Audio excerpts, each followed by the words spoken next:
E hoje eu quero falar sobre família no altar de Deus. Diga comigo, a minha família no altar de Deus. 1 de Pedro, capítulo 2, versículo de número 9. Olha que texto lindo que nós vamos ler hoje. Vós, porém, veja que a Bíblia tem algumas ressalvas, né? Vós, porém, sois o quê? Diga comigo, raça eleita. Está muito xoxo. Diga, raça eleita, sacerdócio real, nação santa, povo de propriedade exclusiva do mundo. De Deus. Opa, perdão. Somos exclusivos de quem? De Deus. E você acha que alguém que é exclusivo de Deus tem o direito de deixar outros supervisionar a sua vida? Sim ou não? Não. Aqui já começa o evangelho mostrando que Deus não abre concessões para nada. Um dia eu passei em frente a um empreendimento e dizia assim: vende-se com exclusividade. O que isso significa? Que nenhuma outra imobiliária está autorizada a comercializar aquele produto, a não ser exclusivamente aquele segmento imobiliário. Aí quando você olha para a palavra de Deus e você encontra uma declaração assim, isso tem que estremecer o nosso coração, amém? Quando está dizendo aqui, vós porém sois raça eleita, sacerdócio real, nação santa, povo de propriedade exclusiva de Deus. E a semana eu me peguei pensando um pouquinho nisso. O maior desejo que temos a nossa família no altar de Deus. Mas quando a gente fala família no altar de Deus, você tem que entender que o altar de Deus é o próprio Deus. É o lugar santíssimo. Era um lugar cujo somente o sacerdote tinha habilitação para entrar. O Antigo Testamento mostrava isso. Basta você ler a linhagem sacerdotal. Não era qualquer pessoa que podia fazer isso. E por que o sacerdote podia? Primeiro, porque ele era escolhido por Deus. Diga comigo assim: eu fui escolhido por Deus. Não fui eu que o escolhi. Jesus falou isso em João: não fostes vós que me escolhestes, fui eu que vos escolhi e vos designei para que deis fruto. Então quando você começa a observar esses detalhes, você vai ver que é algo muito importante da nossa parte compreender a questão do sacerdócio. E eu me peguei aqui a olhar algumas coisas a respeito desse sacerdócio que tinha uma finalidade no Antigo Testamento. Por exemplo, quando Deus levantou Moisés como líder, Deus levantou um sacerdote para ajudar Moisés. Então tinham funções bem específicas atribuídas ao sacerdócio. Arão, por exemplo, tinha a função do sacerdócio.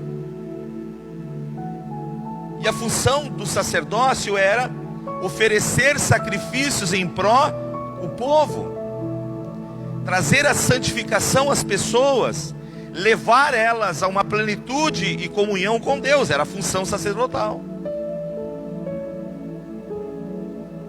Pastor, mas o sacerdote não acabou em Jesus?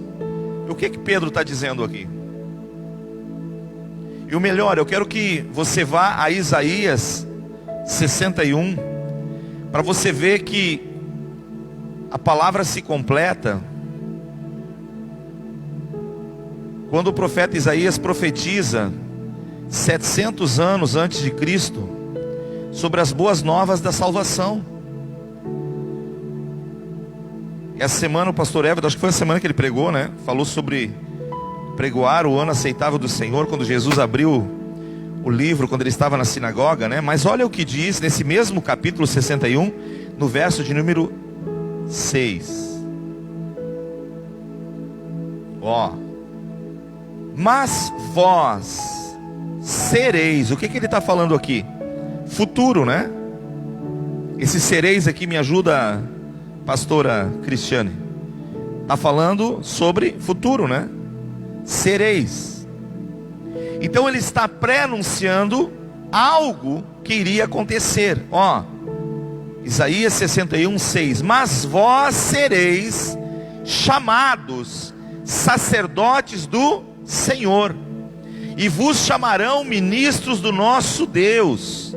Comereis as riquezas das nações, e na sua glória vos gloriareis. O que ele está falando aqui? Algo que aconteceria. Agora, quando nós lemos 1 de Pedro, vai ver que isso se cumpriu em Jesus. O último sacerdote levantado por Deus foi Cristo, e ele fez o último sacrifício que agradou a Deus por todos os pecados daqueles que creem, obviamente. Porque aquele que não crê, não adianta o sacrifício. Mas aquele que crê, recebe a purificação dos seus pecados, amém? Mas Jesus, mais do que perdoar nossos pecados, Ele agora nos faz, junto com Ele, sacerdócio. E aqui eu parei pensando um pouquinho.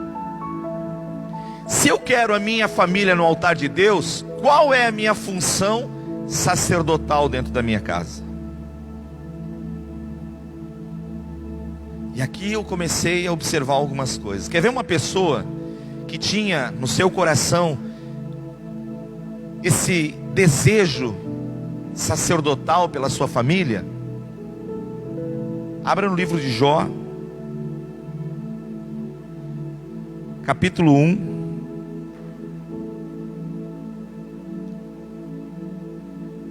Versículo de número 5. Olha o que diz aqui a respeito desse homem, que deveria ser de inspiração para mim, para você e para qualquer pessoa hoje que se chama por cristão. Ó, decorrido o turno de dias, Jó, capítulo 1, verso 5. Decorrido o turno de dias de seus banquetes, chamava Jó, quem? Quem é que Jó chamava? Seus filhos. E o que ele fazia? Ele oferecia a Deus um sacrifício em prol dos filhos. Naquele tempo tinha o sacrifício. Então ele oferecia um sacrifício pela sua família. E ele orava a Deus. E ele pedia perdão a Deus pelo pecado dos seus filhos. Uau! Que forte isso. E olha o que diz mais aqui, ó. Levantava-se de madrugada e oferecia holocausto segundo o número de todos eles. Ó, a palavra todos. Ele intercedia pela esposa, ele intercedia pelos filhos. Se tivessem os netos, estava intercedendo pelos netos. Enfim, ele tinha uma preocupação no coração dele. Ele se sentia responsável em aproximar o coração dos filhos em Deus. Ei, é mais do que frequentar o culto. É mais do que nós irmos e virmos 2 vezes por semana no nosso culto. Aliás, o nosso culto, ele é, como diz Romanos 12, para nós oferecermos a Deus o nosso sacrifício vivo, santo, agradável a Deus.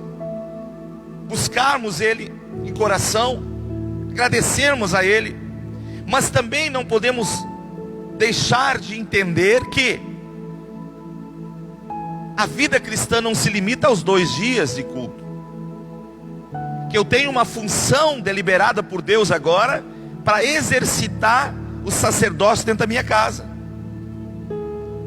E eu sou responsável, sim, porque quando eu fui olhar a questão do sacerdote, uma definição muito clara sobre o sacerdócio é: ele era uma ponte de ligação entre o povo a Deus. Tinha uma lacuna entre o povo e Deus, e o sacerdote se colocava na condição de ser essa ponte de passagem. Bom, quando eu entendo que Jesus me fez sacerdote nele agora junto, eu também sou responsável por ligar as pessoas a quem eu convivo a Deus. Quem está entendendo o nome de Jesus? Está entendendo? E Jó me dá uma grande lição aqui, ó. Decorrido o turno de dias, se você voltar ao 4, diz: seus filhos iam às casas uns dos outros e faziam banquetes. Aparentemente tudo normal. Quem se visita aqui? Quem visita a família, parente aqui? Normal. E aqui diz que os filhos de Jó tinham esta prática. Mas Jó ficava pensando: como é que será que foi essa reunião na casa lá do Maurício? Será que eles não falaram bobagem? Será que eles não pecaram contra Deus? Então ele ia e fazia um sacrifício pelos filhos. Olha que coisa linda. Só que ele fazia um sacrifício com os filhos. Aqui diz: mandavam convidar, no verso 4. E no verso 5 diz: decorrido o turno de dias dos seus banquetes, chamava Jó os seus filhos. Ei, vem cá, nós precisamos orar a Deus. Como é que está o teu coração? Como é que está a tua fé? O que está passando aí nesse coraçãozinho? Olha a função, e olha o cuidado, e olha o carinho. Isso me mostra que transcende apenas as paredes onde nós congregamos 2 vezes por semana. Porque a gente não se dá conta, queridos, que às vezes nós moramos debaixo do mesmo telhado e não estamos percebendo o sentimento que está tendo no coração de marido, de esposa e de filhos. Nós queremos uma família abençoada no altar de Deus, mas não nos damos conta da responsabilidade que Deus nos passa sobre o poder de nós intercedermos uns com os outros. E Jó fazia isso levantando de madrugada. E olha o que diz aqui: levantava-se de madrugada e oferecia. E no final diz: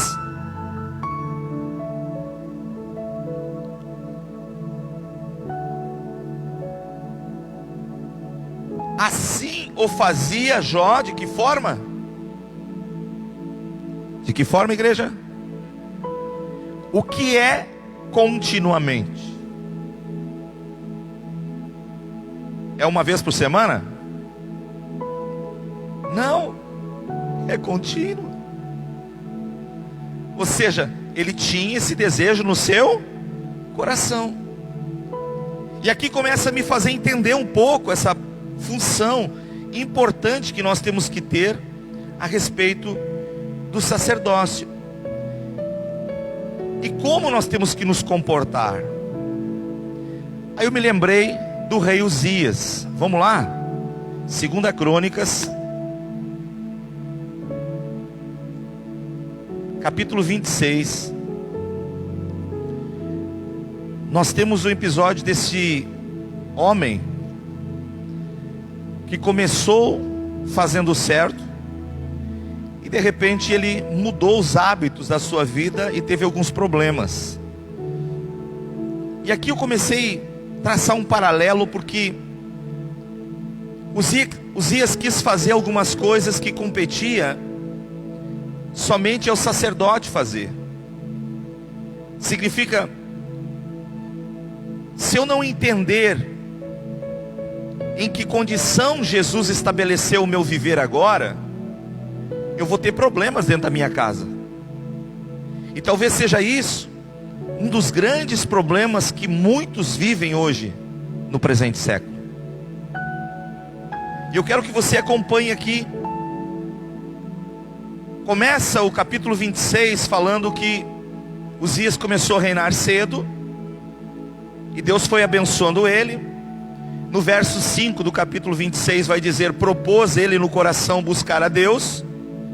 Nos dias de Zacarias, o profeta, que era um homem sábio de muitas visões, e ele buscou a Deus de uma forma profunda. E a Bíblia diz que porque ele buscou a Deus, Deus o fez o quê? Prosperar. Você note que quando você busca a Deus de uma forma séria, Deus começa a largar as suas tendas. Você já sentiu essa experiência no coração, sim ou não? Essa é uma experiência que todos nós tínhamos que ter. Eu estou buscando a Deus. Note, ele não estava buscando a riqueza, ele não estava buscando a sua prosperidade, ele estava buscando a Deus. Mas porque ele buscou a Deus, Deus o fez prosperar. Então você vai ver que ele saiu, ele guerreou, ele venceu as batalhas. Sabe, às vezes eu vejo algumas pessoas dizendo assim: mas eu estou enfrentando lutas e lutas. Meu irmão, se você está no centro da vontade de Deus e você está enfrentando lutas, saiba que o Deus que permitiu essa luta vai te fazer um vencedor sobre aquela luta. Porque é isso que eu encontro. Agora, o problema é nós não estarmos no centro da vontade de Deus. Agora, a nossa preocupação, se existe alguma coisa que o nosso coração deveria se preocupar, seria com a presença de Deus. Ele buscou a Deus, Deus o abençoou, mas à medida que foi passando o tempo, ele começou a relaxar com algumas coisas.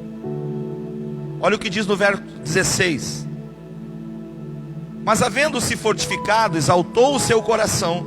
Aqui já começa a ruína, para a sua própria ruína.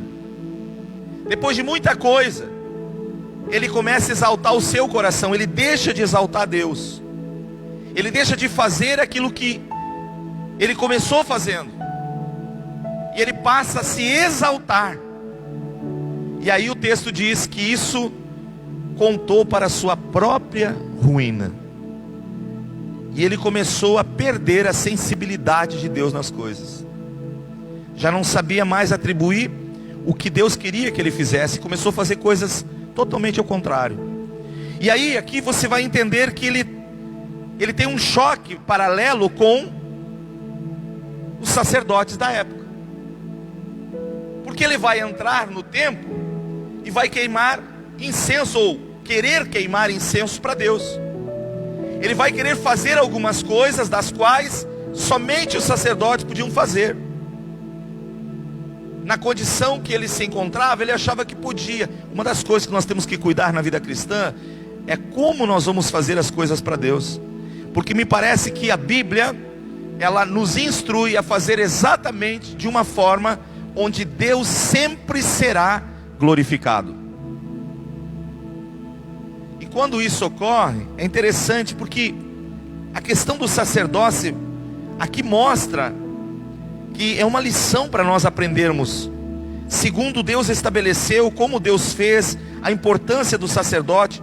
E quando Jesus então nos transforma em sacerdote na nossa casa, como é que nós vivemos hoje esse sacerdócio dentro da nossa casa? Qual é a nossa condição? Bom, primeira coisa que você vai perceber, que o sacerdote entrava num lugar santo. Então, para entrar no lugar santo, precisava da sua habilitação para isso. Agora, se nós olharmos, Jesus nos habilitou. Amém? E como é que ele nos habilitou? Hebreus capítulo 10 vai dizer que nós temos que ter plena confiança para entrar no santo dos santos. Lugar santíssimo, na presença de Deus.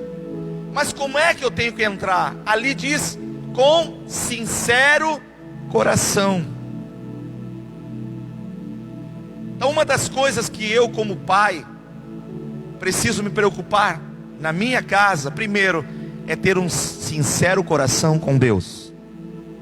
Segundo, à medida que eu tenho um sincero coração com Deus, agora eu tenho as minhas atribuições. Se Deus é santo, obviamente que Ele me cobra santidade. Então não é de qualquer maneira que eu posso fazer as coisas. Você já percebeu que naquilo que nós vamos fazer, tem dias e momentos que parece que você vai e a coisa flui, e tem dias que você vai e dá máquina, e dá máquina, e dá máquina, e a coisa não vai? Quem já percebeu isso? Você já percebeu que nós temos uma mente? Essa mente, nela nós temos o nosso olhar. Nós contemplamos as coisas. Quando os nossos olhos começam a se encher de coisas, o nosso coração é tomado de preocupação. Como é que você acha que quando você vai chegar para orar, aquilo vai fluir? Aquilo vai deslanchar mesmo? Se você está digamos assim, agora eu vou tirar um tempo para orar. Mas aí você está com o celular do lado, cuidando se entra uma mensagem, olhando o bip do Facebook. Qualquer coisa que te distrai, que roube a tua mente, vai impedir de você exercer o teu sacerdócio com Deus. Preste atenção. Por que Jesus, quando queria orar, ele se levava para lugares totalmente distantes? Dizia a Bíblia, lugares áridos, onde não tinha nada que se apreciasse, nada que a sua mente olhasse e contemplasse. Mas ele não era o Cristo, o Filho de Deus, sim ou não? Mas ele tinha uma mente humana. Então ele sabia que para ele exercer aquilo pelo qual Deus tinha chamado ele tinha que manter a mente dele limpa. E aqui vai também para os que tocam, para os que pregam. Nós passamos um dia inteiro envolvidos, saímos correndo em cima do laço, pegamos as coisas e queremos fazer acontecer algo para Deus e não acontece. Porque nosso coração está tão cheio das coisas e das preocupações a qual eu passei um dia todo envolvido, que naquele momento eu quero que faça assim, pum, agora eu mudo de canal e Deus se manifesta, e não se manifesta. E as coisas vão passando desapercebido, e o nosso sacerdócio não vai se desenvolvendo como Deus gostaria. A nossa casa vai tendo desafios, problemas. Quem está entendendo em nome de Jesus? E esse homem, Uzias, no verso 17 diz: porém o sacerdote Azarias entrou após ele, com 80 sacerdotes do Senhor, homens da maior firmeza. Uma das coisas que Deus quer no sacerdócio é que nós sejamos pessoas firmes. Mas firmes no quê? E contra o quê? Nós precisamos ser firmes no Senhor e sobre a verdade de Deus. Doe a quem doer. Então eles entram, olham o rei e chamam o rei e dizem assim: ó rei, tu estás errado. Tu não é habilitado por Deus para entrar e fazer o que você quer fazer. Compete isso ao sacerdote. O que eu aprendo com isso? Se eu estou exercendo o sacerdócio na minha casa, eu preciso me preocupar com o bem-estar dos meus filhos, da minha casa, marido e esposa. E quando algo está sendo feito que fere a palavra de Deus, eu preciso ser firme e determinado em sentar, olhar nos olhos e dizer: isso aqui está errado, Deus não se agrada disso. Você está entendendo? Eles não tiveram recuo nenhum de olhar para o rei e dizer: ó rei, você está errado. Deus quer hoje homens e mulheres que possam se preocupar com o certo. Porque nós vivemos numa cultura, queridos, que se vê só as pessoas dizerem assim: ah, eu sei que é errado, mas está todo mundo fazendo. Se é errado, ainda que todo mundo está fazendo, continua sendo errado. E se é certo e ninguém está fazendo, ainda continua sendo certo, amém? Deus não vai inverter os valores, porque a maioria está fazendo ou não. Se nós estamos errados no contexto família, nós temos que corrigir isso. Olhar para Deus, pedir perdão e misericórdia, e dizer: Senhor, eu quero a minha família debaixo da tua graça. Por quê? Porque Deus havia anunciado ao nosso patriarca Abraão 4.000 anos antes de Cristo. Quando ele chama Abraão para viver por fé, ele diz para Abraão: em ti, sobre esta fé, serão abençoadas todas as famílias da terra. Então nós temos uma responsabilidade como homens de Deus, de transmitir essa bênção. Mas de que forma? Trazendo o espelho daquilo que Deus quer.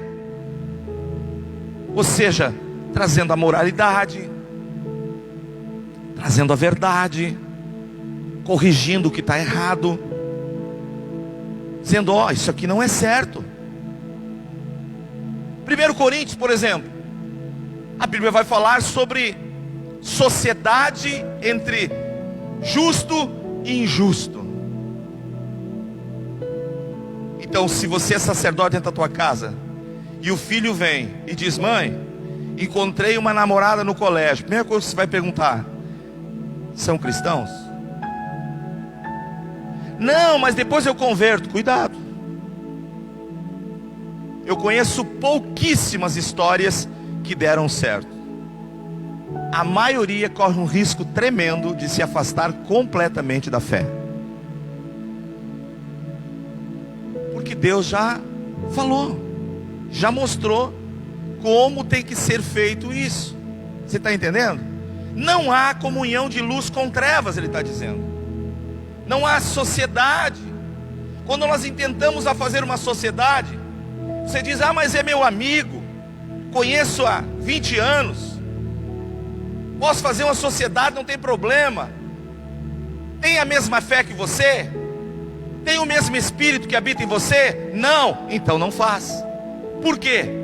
Porque os espíritos não vão ser compatíveis. Aquele que tem o Senhor, nesse sacerdócio, é o Espírito de Deus que habita nele. Agora, aquele que não tem o Senhor, também não tem o seu Espírito. E quem vai agir nele, que vem instigá-lo, cutucá-lo, é o Espírito do Anticristo. É simples. Mas não dá nem para dar uma tentadinha, pastor. Olha, eu vi muitos tentando. E depois ficam com consequências. Mas depois a gente ora e Deus perdoa, pastor. Sim, Deus é rico em perdoar. O problema de Deus nunca foi perdoar. A essência de Deus transborda perdão. A questão é a consequência dos nossos atos. Simples. Então você começa a examinar as Escrituras. Jesus disse, examinai as Escrituras, porque julgais ter nela a vida eterna. Então veja se aquilo que você está fazendo tem a ver com o sacerdócio, tem a ver com os cuidados, sabe? Por quê? Porque nós vamos ser cobrados de Deus por isso. E os resultados aparecerão dentro da nossa casa. Você está entendendo? Se a Bíblia diz que nós temos que manter um relacionamento, esperar o casamento para termos uma relação sexual, não adianta tentar insistir com Deus, porque isso é palavra dele. E ele falou que aquele que contrai uma herança antes do tempo, aquela herança torna-se maldição. O que ele está dizendo? Tinha tudo para dar certo, tinha tudo para evoluir, mas por causa de uma transgressão, abriu uma porta para que o inimigo se manifestasse. Porque não exerceu o sacerdócio. Não percebeu que para ser sacerdote precisa ser santo, ter uma mente pura, um coração que intercede, que se desvia do mal, que se desvia do pecado. Amém? Jesus fez isso em nós. Ele disse, agora vocês são raça eleita, sacerdócio real. Eu sirvo ao rei. E como é que eu apresento a minha família para o rei? Como é que eu cuido? Então maridos e esposas têm que cuidar disso. Hoje pela manhã eu brincava, a irmã Diane estava sentada lá com o esposo dela, e essa semana ela publicou e disse assim, se você quer ter um casamento abençoado, case com um marido que descasca as tuas bergamotas. E ela botou 3 bergamotas em cima assim, descascada uma atrás da outra. Aí eu brinquei com eles hoje de manhã. Eu disse, eu tenho alguns hábitos que eu conservo já há algum tempo. No inverno, quando entra frutas cítricas, eu gosto de chegar em casa, por exemplo, agora. Depois do culto, eu chego em casa, pego uma baciazinha, 3, 4 bergamotas, sento no sofá para comer a bergamota. Aí eu descasco a bergamota e dou para minha princesa. E não é de agora. Pergunta para ela. Quem gosta de pinhão aqui? Eu cozinho pinhão, pego o pinhão na bacia, sento no sofá e eu descasco o pinhão e dou o pinhão descascado para ela. Tem algum problema nisso? Não. Cai pedaço? Não. Mas isso está dentro do contexto de você ser um excelente sacerdote na tua casa.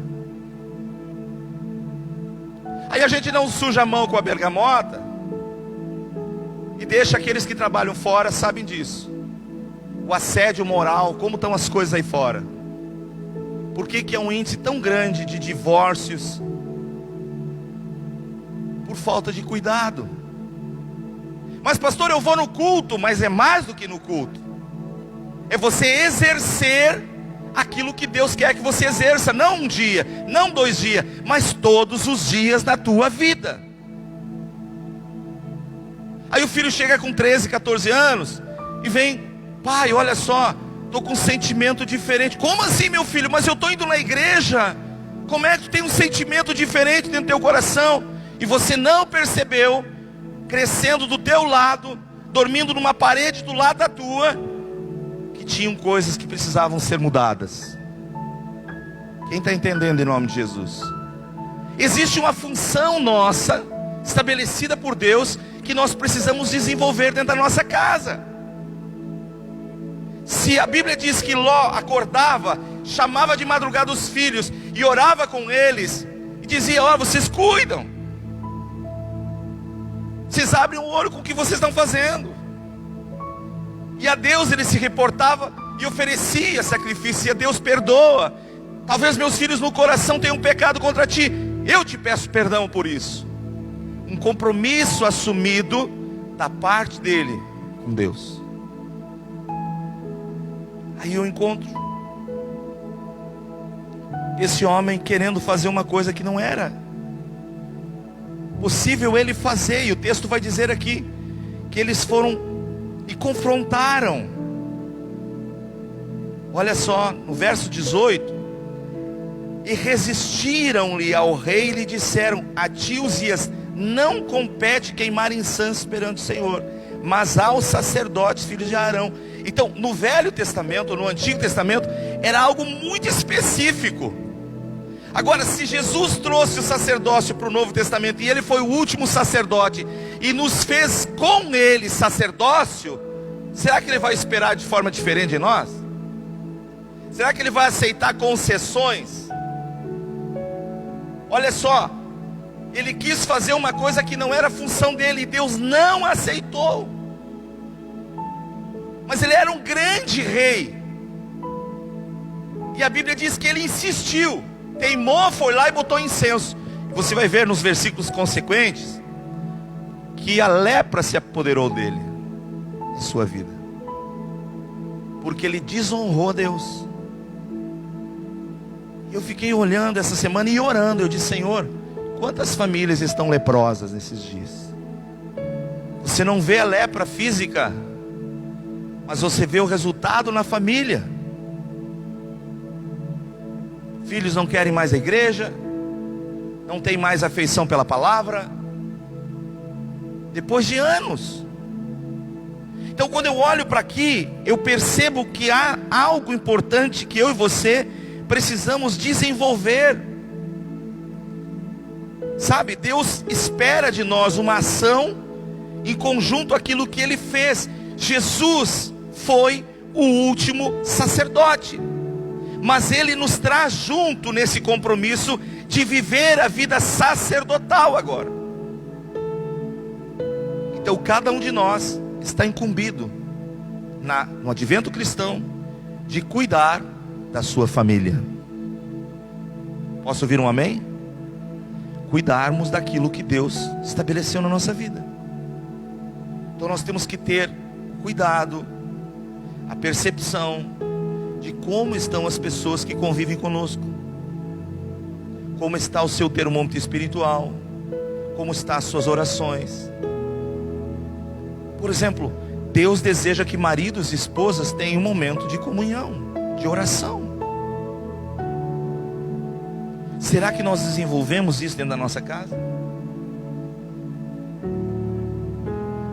Deus espera que os pais intercedam para os filhos. E desde pequeno já comecem a orar e pedir para Deus uma preparação sobre família e sobre casamento num futuro.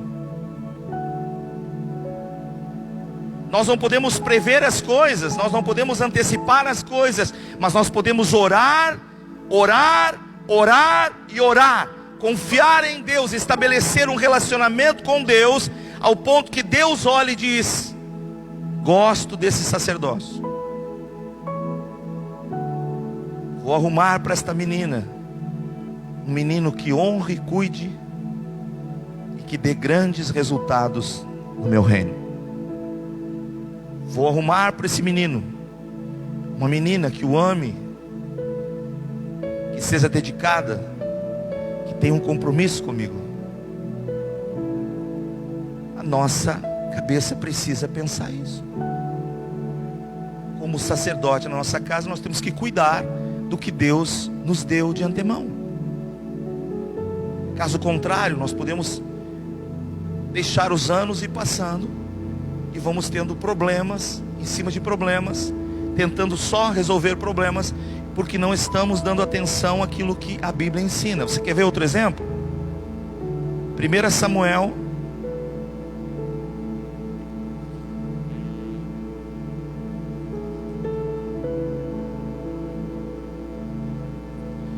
1 Samuel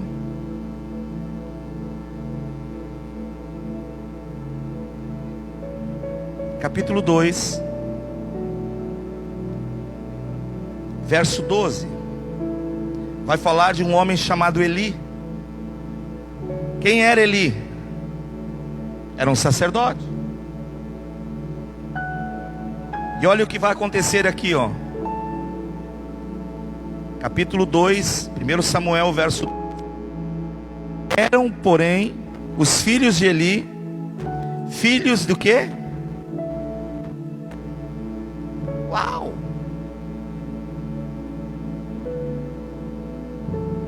E não se importavam com quem? Mas eles eram filhos de um sacerdote.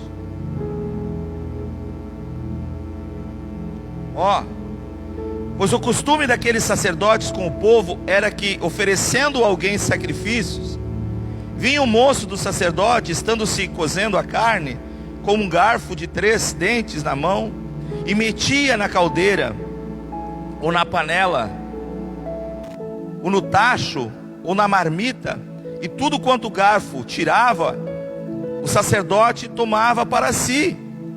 Assim se fazia a todo o Israel que ia ali a Siló. Também, antes de se queimar a gordura, vinha o moço do sacerdote, dizia o homem que sacrificava: dá essa carne para assar ao sacerdote, porque não aceitará de ti carne cozida, senão crua. Quem eram esses moços? Os filhos do sacerdote Eli. E ele não começou a cuidar e observar isso. E o resultado foi que Deus se aborreceu. Se você lê o trecho, seguindo adiante, no verso 22, ele deixou envelhecer para depois cobrar. Não é o ditado que quanto mais cedo é melhor para você mudar as coisas, sim ou não? Quanto mais cedo, quando você planta uma arvorezinha e ela começa a tender de crescer um galho para o lado, e você quer fazer ela crescer retinha, então você pega um fio, uma estaquinha, bate nela, amarra ao redor, não é assim? E ela vai começar a prumar e crescer reto. Se estabelece isso também com princípios em família. Não, deixa que isso aí com o tempo passa. O tempo não muda ninguém. O tempo só revela quem somos. Observe isso. Agora o texto vai dizer aqui, ó: era porém Eli já velho, deixou o tempo passar, não corrigiu os filhos. Quando ele quis corrigir, não deu mais. Quando ele pensou, eu preciso tomar uma atitude agora, mas agora ele já estava velho. E o texto vai dizer aqui, ó: quando seus filhos faziam a todo Israel, e como se deixava com as mulheres que serviam à porta. Ou seja, os caras viraram a pá. Na sequência você vai ver Deus falando e dizendo: Eli, teus filhos não têm mais solução. Gente, isso aqui está dentro da Bíblia. Amém? Por que Deus escreveu isso? Por que isso está reservado para nós? Então, quando Jesus vem, se manifesta em amor, morre pelos nossos pecados, se faz sacerdote no nosso lugar, faz a expiação, derrama seu sangue, o único agradável sacrifício a Deus, e agora Ele nos chama para viver o sacerdócio com Ele. Meu irmão, abra a tua mente, perceba a grandeza disso, mas também a responsabilidade disso. E Deus não vai fazer vista grossa, porque agora eu me tornei crente, se eu não tomo atitude de conduzir as coisas na minha casa. Isso vale para maridos, esposas, esposa e marido, pais e filhos. Quantos querem sua família no altar de Deus? Aleluia. Olha o que está dizendo aqui: eles foram repreendidos por Deus, sabe?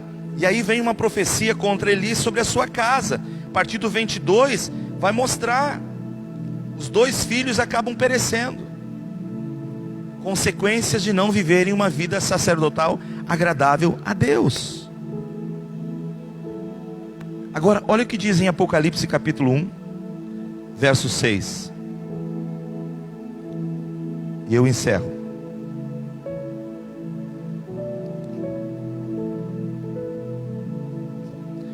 Apocalipse capítulo 1, verso 6.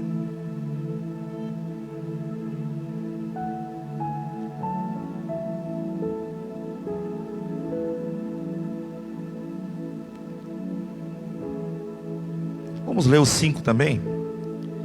E da parte de Jesus Cristo, a fiel testemunha, o primogênito dos mortos e o soberano dos reis da terra, aquele que nos ama e pelo seu sangue nos libertou dos nossos e nos constituiu o quê? Reino e sacerdócio. Para quem? Para Deus. Aleluia. Olha o que Jesus fez. Pelo seu sangue Ele nos fez reino e sacerdote para Deus. Para que eu viva de que forma? Para que eu viva uma vida temente a Deus, para que eu invista na minha casa, para que eu invista na minha família, para que eu aproxime o coração dos meus filhos de Deus, quer eles tenham vontade ou não, quer eles gostem ou não. Eu tenho uma função deliberada por Deus, de aproximá-los do coração de Deus. O que Deus vê em nós? Se nós estamos com o desejo de praticar aquilo, se eu tenho o desejo de consertar aquilo, Deus vê isso em nós, a disposição que temos de se colocarmos nas suas mãos e dizer: Senhor, eu estou aqui, eu quero. E Deus quer ver isso em nós todos os dias. Por quê? Porque Jesus não só morreu pelos nossos pecados, não só verteu o seu sangue para nos libertar dos pecados, mas Ele também nos constituiu reino e sacerdotes para o seu Deus e Pai. Então eu e você somos sim sacerdócio real. E como sacerdócio, nós temos uma função que Deus nos delegou: cuidar da nossa casa. E uma das coisas que Deus estabeleceu é que a igreja se forma primeiramente dentro da nossa casa. É dali que saem, é dali que se forma no próximo domingo, eu vou falar sobre Deuteronômio capítulo 6. E vou seguir essa mesma linha. Se você quer ouvir um pouco mais, se você quer despertar ainda mais teu coração sobre isso, então venha, convide alguém e diga: Deus quer nos fazer entender algumas coisas importantes da sua palavra, para vivermos uma vida agradável a Ele, e uma vida de frutificação. Amém? Fecha os teus olhos, curva a tua cabeça.